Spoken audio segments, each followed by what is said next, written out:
Ailemiz, zorumuza giden, canımızı sıkan minicik şeylerin hangileri olduklarını çok iyi bilmelerine rağmen çoğu zaman aynı şeyleri yapmaya devam ederler. Bugünkü sorumuz şu: neden? Neden bunları yapmayı bırakmazlar? Geçen gün bir olay beni düşündürdü.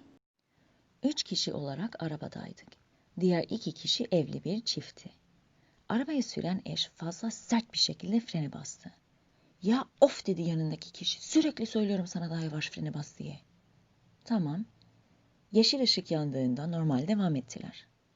Fakat birden daha sessiz bir şekilde bana geri dönüp dedi ki, "Bunca zamandan sonra neden frene sertçe basmayı bırakmıyor ki?" İşte psikolog olarak ilgimi çeken buydu. Frene belli bir şekilde basmayı bırakmak göründüğünden oldukça karışıktır. Birazdan bunun bilimini anlatacağım. Neyse ki tabii frene serçe basmayı bıraksa ne güzel olur diye cevapladım. Bütün kilo vermeye çalışan insanlar da aynı şekilde bunca zamandan sonra neden sadece o kadar çok yemek yemeyi kesmiyorlar acaba? Alışkanlıklarımızı değiştirmenin göründüğünden zor olduğunu hatırlatmaya çalışıyordum aslında. Fakat kafası karışık bir şekilde bana bakıp dedi ki, "Nasıl yani? Hiç de aynı şey değil. Belli ki o çok daha zor bir şey." Bugün size haberim şu: biri öbüründen kolay olmayabilir. Basit gibi görünen, birbirimizi rahatsız eden alışkanlıklarımızı yapmaya devam etmemizin bilimsel nedenini artık keşfedelim. Psikobiyoloji ders vakti geldi. Beyin hücrelerinin özel ismi nöronlardır ve beynimizin yapısı 86 milyar bu yapı bloklarından inşa edilir. Buna ek olarak diğer organlarımız gibi değil beynimiz. Çünkü soyut düşüncelerimizin somut yapısı olması gerekiyor aynı zamanda. Beynimiz bunu nasıl yapar? Sinir yolları, nöron yolları anlamında diye bir yöntem aracılığıyla yapar. Sinir yollarını anlatmak için bir benzetme kullanalım. Balta girmemiş bir orman hayal edin. Milyonlarca ağaç vardır ve ihtimaller sayısız olsa da her yer dikenli çalı dolu olduğu için geçiş yoktur. Şekil verilmesi gerekiyordur. Doğada geçiş yolu yapan vekillerden birisi tavşanlardır. Dikkat etmemiz 3 nokta var burada. Birincisi, tavşanların her gün aynı yerlerden aynı yerlere koştukça ormanın çalılığında patikalar belirmeye başlar.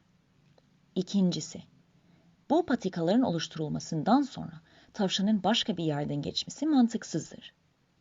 Üçüncüsü, aynı patikadan ne kadar çok kere geçmeye devam ederlerse patika o kadar güçlendirilmiş olur. Zamanla patika kalıcı bile olmaya başlar. Nöronlarımızın buna benzer işlemesinin eskiden yaptığımız şeylere neden bu kadar sadık kaldığımızın sebeplerinden birisi olduğunu da anlayalım.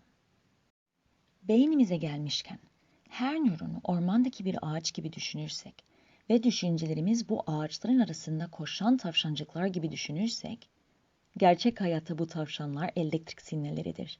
Beynimiz elektrokimyasaldır çünkü. Sinir yollarının oluşunu anlamak zor olmaz. Diyelim ki bugün ilk kez olarak araba sürmeyi öğreniyorsun ve kırmızı bir ışığı görünce korkup frene sertçe basıyorsun. Frene sertçe basma hareketi belirli iki, aslında yüzlerce ya da binlerce olurdu da olsun, benzetiniz için 2 diyelim, nöronların belli bir şekilde birbirine bağlanması demektir. Tavşancığımız kırmızı ışığı gördüm nöronundan, ayağımı ani bir hareketle yere vuruyorum nöronuna kadar elektrokimyasal bir sinyal olarak bir kere koştu. Oysa frene yavaş basan bir kişinin düşünce tavşanı, kırmızı ışığı gördüm nöronundan, ayağımı yavaşça yere doğru hareket ettirmeye başlarım nöronuna koşar. Şunu anlayalım. Bir şey yaptığınızda ya da düşündüğünüzde o belirli düşüncesel patikayı güçlendiriyorsunuz demektir. Şimdi, frene ilk bu şekilde bastığınızda bu sinir yolu çok güçlü olmasa da ertesi gün frene aynı şekilde basmak 2 kat daha kolaydır. Daha kolay derken düşünmeden bilinç altında yapmanız daha olasılıklı kılınmış olur demek istiyorum. Patikanın oluşturulması bir önceki günden itibaren başlamıştır çünkü. Öyle 4 sene bu şekilde araba kullandıktan sonra evlenip eşinin artık freni farklı basmanı istemesi bir otoban kadar kocaman ve güçlü bir sinir yolundan vazgeçmeni istemektir. Bu işlemin bilinç altında gerçekleşmesi değiştirme işimizi daha da zor kılar. Çünkü tavşancıklarımızın hareketlerinden bilinçli bile olmayabiliriz. Düşünmeden öylesine basıyorsunuz. İşte bu sebepten dolayı ailenize kaç kere söylüyorum öyle yapmandan nefret ettiğimi biliyorsun deyip onlardan hala sürpriz dolu ya da incitilmiş bir yüz ifadesiyle bile karşılaşabiliriz. Sanki bilmiyorlarmış gibi ya da ilk kez söylüyormuşuz gibi. Bu olgunun nedeni artık biliyorsunuzdur. Sonuçta o elektrokimyasal sinyallerinin en geniş, öncesinden beri kullandıkları otobanı otomatikmen, bilinçli olmayan bir şekilde kullanmaları en doğal yoldur. Tıpkı tavşanların bir önceki gün kullandığı bir yolu kullanmalarının, çalılıkların arasında yepyeni bir yol açmalarından daha doğal olduğu gibi. Aşırı tanıdık gelecek olan, hepimizin tecrübe ettiği ve bu olgunun aracılığıyla açıklanmış olan 3 örneğe bakalım. Bebekken nöronlarımız başka nöronlara pek bağlı değildir. Balta girmemiş dediğimiz orman gibidir. Düzen veya geçiş yolu yok. Fakat bu hızlı değişir. Örneğin bir anne bebeğinin emzirdiğinde bebek kendi annesini yemek ile bağdaştırır. Yani annem geldi nöronun ve ağzıma mama geldi nöronunun arasında artık bir bağlantı kuruldu. İşte bu tarz bağlantıların yüzünden bebekler belli başlı kişilere karşı belli bazı davranışlar göstermeye başlarlar. Eylül teyze hep geldiğinde daha çok şımarıklık yapmaya başlaması gibi. Küçükken kurduğumuz olan patikalar en güçlüleridir. Fakat bu işlem hayatlarımız boyunca devam eder. Genç erişkin dönemine gelelim. İlk erkek ya da kız arkadaşın seni aldattıysa, bir sonraki sevgiline daha şüphe dolu bir bakış açısıyla bakmanı sağlayan olgudur bu. Çünkü sevgilileri yalan ile eşleştirip bunları bir set olarak görmeye başlarsın. Daha büyüdüğümüzde küçükken kurduğumuz negatif eşleştirmelerin etkilerini hala hissetmeye devam ederiz. Küçükken ebeveynlerinden birisi seni hep eleştirmek için çağırdıysa, artık büyük olmana rağmen seni o aynı sesle çağırmaları hala gerilmene sebep olabilir.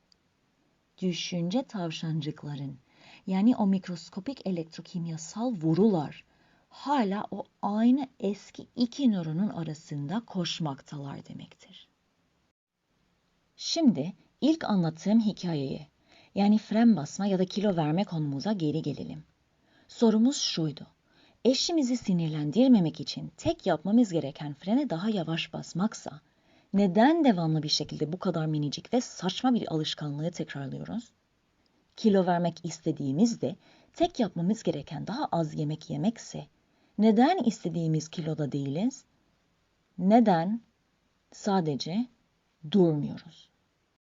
Bu arada ailemiz de olsa kendimiz de olsa her iki şekilde de düşünmeyi unutmayalım. Sonuçta onların zoruna giden bir sürü şey biz de yapıyoruz gereksiz yere. Çoğu kez farkına varmadan tabii.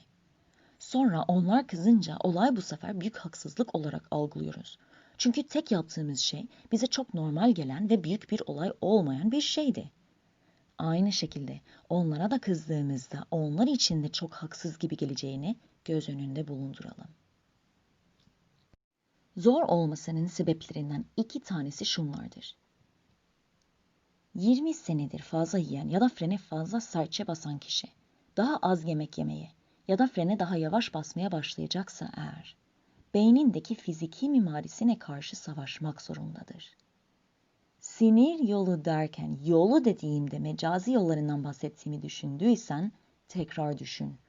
Bu yollar mecaz anlamda patikalar değildir.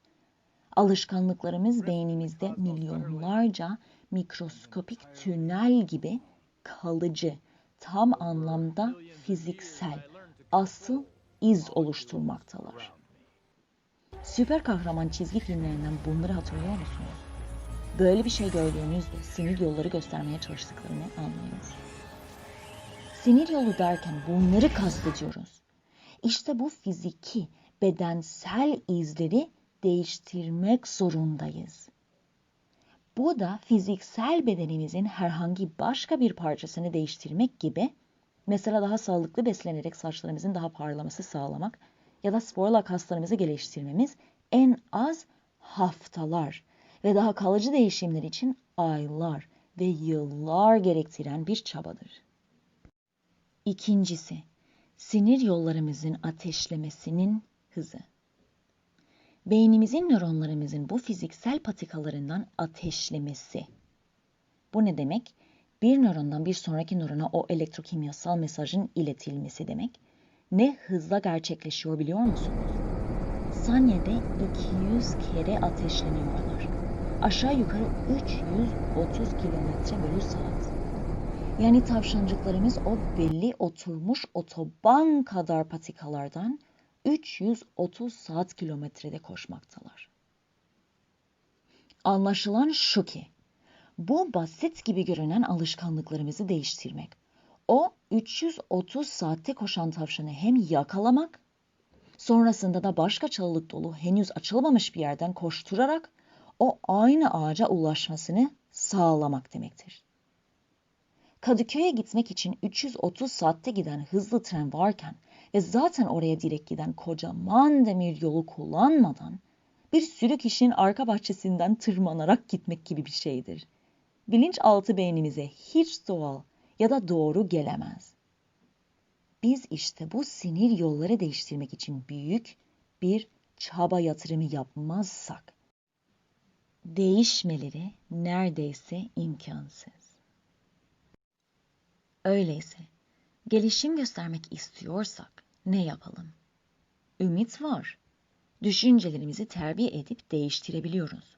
Bunu kabul etmeyen psikolog, filozof ya da ilahiyatçı yok.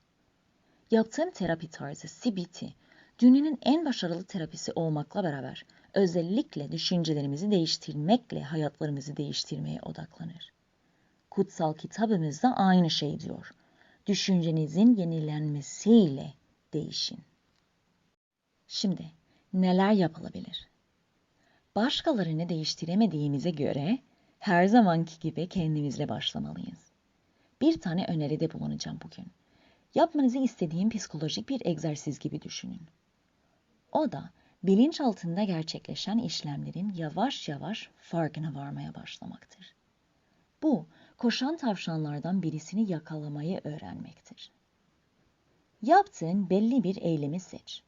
Eşin ya da çocuğun ya da annenin hiç sevmediği yaptığın bir şey olsun. Senin için pek önemli olmayan ama maksatlı davranmadığında otomatikman yaptığın bir alışkanlığın olsun. Mesela klozet kapağını açık bırakman ya da telefonunu sessizde bırakman ya da köpeğin koltuklara çıkmasına izin vermen. En az 5 gün boyunca bu durum her olduğunda farkına varıp aklına getirmeye çalış. Aha de, bak işte hemen şimdi oluveriyormuş demek. Yakala. Bu farkındalığı yaratmak basit olmakla beraber göründüğünden zor. Ne kadar daha çok farkına varırsan o davranışın üzerinde gücün o kadar artar. Çünkü eskiden farkına bile varmadan yapman kendini geliştirmek konusunda seni engelliyordu. Kontrolün dışında kalıyordu. Yavaş yavaş o farkındalığı yarattığında etrafındakilere karşı duyduğun saygı sayesinde az da olsa bile seçtiğin eylemi yapmamayı içten istemeye başlarsın. Zor bir söz geliyor, uyarıyorum sizi. Sonuçta bu kadar önemsiz bir şey onların bu kadar zoruna gidiyorsa, roller değişirse ve senin zoruna giden onların yaptığı bir şeyden daha bilinçli olurlarsa, o eylemden vazgeçmelerini daha doğru bulmaz mıydın? Canlarını sıkan kendi eylemini fark etmeye başladıktan sonra, kendini de değiştirmezsen, kendi canını sıkan onların eylemlerinden şikayet etme hakkını kaybetmiş olmuyor musun? Yoksa bir çifte standarttan bahsediyor olurduk. Çünkü sonuçta sen onlar kadar değişmemektesin. Gelişim, mevzu harici olmasın diye kendi düşüncelerimizi bilmeye başlamalıyız. İşin en güzel yanı da bu. Yavaş yavaş o eylemleri yapma isteğini içinizden hafifletip fevkalade bir şekilde kalbinizden arındırır. Kalbinizden havaya buharlaşıp gider. Gün gelir, birden görürsünüz ki o anlamsız davranışları artık ne yapmaktasınız, ne istemektesiniz, ne de özlemektesiniz, ne de düşünmektesiniz ve etrafınızdakilere karşı müthiş bir saygıyla davranmakla beraber kendi hayat kalitenizi yükseltmiş olup daha rahat ve huzurlu bir hayat sürersiniz. Her biriniz alçak gönüllülükle öbürünü kendinden üstün saysın. Yalnız kendi yararını değil, başkalarının yararını da gözetsin. Mesih İsa'daki düşünce sizde de olsun. Amin.